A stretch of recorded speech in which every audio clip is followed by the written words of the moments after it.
afternoon and welcome to What Now with the Brown Political Review. I'm Guy. And I'm Will. And today we'll be talking about oil. So Super important. We need to talk about it. Yeah. Last Thursday, Iran's new supreme leader, Ayatollah Mustafa Khamenei, declared that Iran and its allies would continue the ongoing attacks on the Strait of Hormuz. Clearly, they did not receive the U.S. memo of no tagbacks. It's the rules. This critical sea route, located between the Persian Gulf and the Gulf of Oman, typically sees the transport of around 20% of the global daily energy supply. But due to Iran's recent targeting of this crucial shipping lane, traffic has decreased by 90%, which, according to CNN, is the biggest disruption in oil supply in history.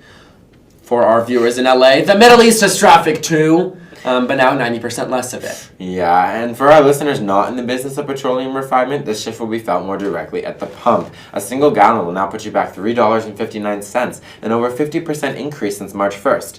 But luckily for Brown student athletes, this does not impact the price of riding a scooter. Thank God. For those worried about the long-term economic implications of this dramatic jump in energy costs, we turn to some assurance from the man who, in 2024, not only promised decreases in energy prices, but also, quote, no more wars.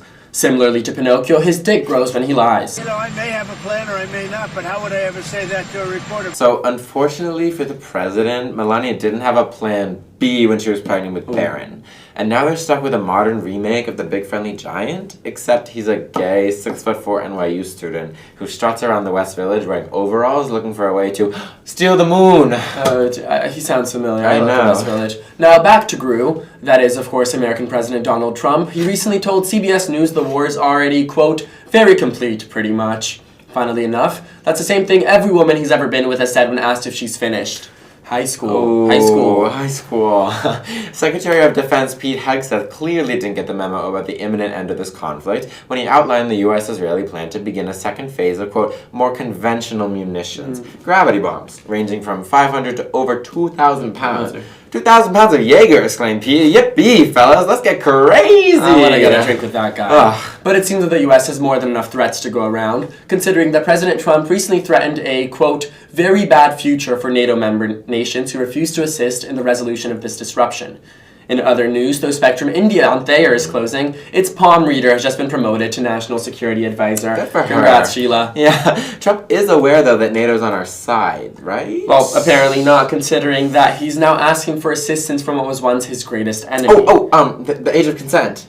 That one is still his greatest... You dumb bitch. I mean China. China, of course. Yes. On Sunday, Trump told the Financial Times that China, a known friend of Iran, should assist the U.S. in reopening the Strait of Hormuz, despite the fact that China has little to gain from this risky military operation. Yeah, it appears that Trump is trying to leverage the upcoming U.S.-China summit, originally scheduled for the end of March. He's pushed it back by a clear and definitive month or so. Okay. They're trying to make it work, but it's just like with midterms, it's so busy, and the flu, and then but if they get lunch and over break, it's okay. This visit, however, would be the first time a U.S. president has visited Beijing since Crazy Rich Asians came out in 2018, so it might be a crucial moment in resolving the reinvigorated trade war. Yeah, and as to why Trump chose to delay this critical meeting, he stated that due to the ongoing war effort in Iran, he felt it was important to, quote, be here. Here. Right. Despite the optimistic timeline presented by D.C., European leaders have expressed their concerns about the long-term impacts of the closure of the Strait of Hormuz. British Prime Minister Keir Starmer recently announced that Britain's allies, salt, baked beans, and more salt, are working to restore mushy peace in the region as quickly as possible and to minimize the Catholicism of Northern Ireland. Yeah, and as of March 17th, or St. Patrick's Day, this issue has yet to be resolved. I wonder why. Though global diplomats are working on several solutions to combat this economic disaster, Americans are left with many questions like, will my gas prices continue to rise? Will the U.S.-China summit alleviate or worsen this historically tense relationship amid war in Iran? Yeah, and Marjorie Taylor Greene, what's up? What's is she doing? And do I need an ointment for my rash? Because it's just a little itchy down there. So I'm gonna text him. We gotta save this for later. That's all we have time for today. So thank you so much for tuning in. I'm Guy. And I'm Will. And this has been What Now?